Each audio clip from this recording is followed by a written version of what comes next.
আমাদের শিক্ষক অভিভাবকদের বক্তব্যের সঙ্গে আত্মমত গ্রহণ করে আরেক পক্ষ থেকে জোর দাবি জানায় অনন্ত বিলম্বে নয়, সকলের দাবি হচ্ছে 24 ঘন্টা।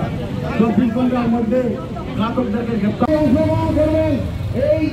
এই হত্যার প্রতিবাদে আমরা এবং অনন্ত বিলম্বে সেটার জন্য সুষ্ঠু বিচার হয় এবং বিচার ঘাতক যারা তাদেরকে ধৃত করা হয়। এই কারণে এই আশাবাদ ব্যক্ত করে সবাইকে ধন্যবাদ জানিয়ে ধন্যবাদ সবাইকে।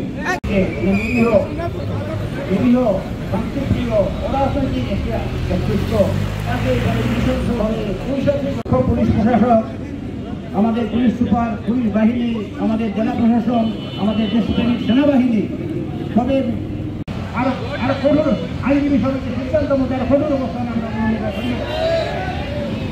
সম্মানিত উপস্থিতি। এবারে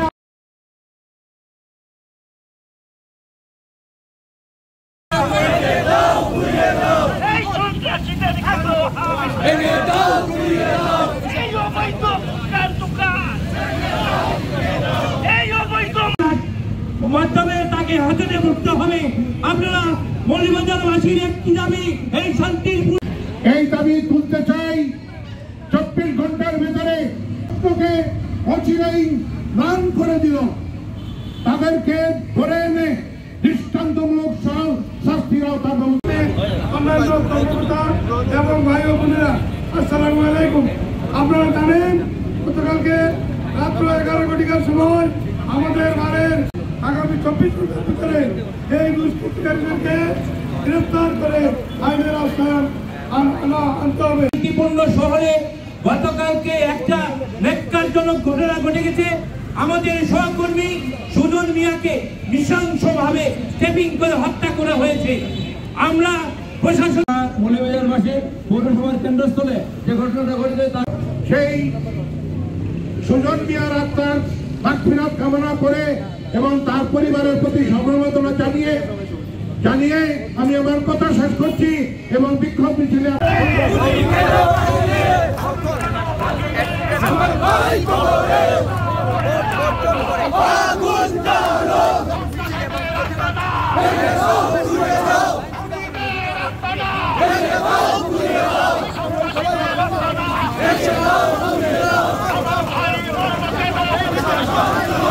এবং মৌলভীবাজারের আপামর জনসাধারণ আমরা অত্যন্ত মর্মাহত, আমরা বিক্ষুব্ধ।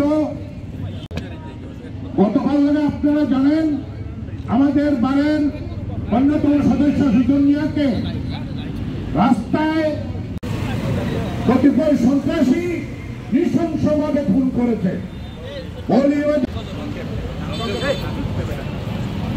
আজকের এই বিক্ষোভ কর্মসূচি তার বিরুদ্ধে তাকে এইভাবে নৃশংসভাবে হত্যা করা হয়েছে।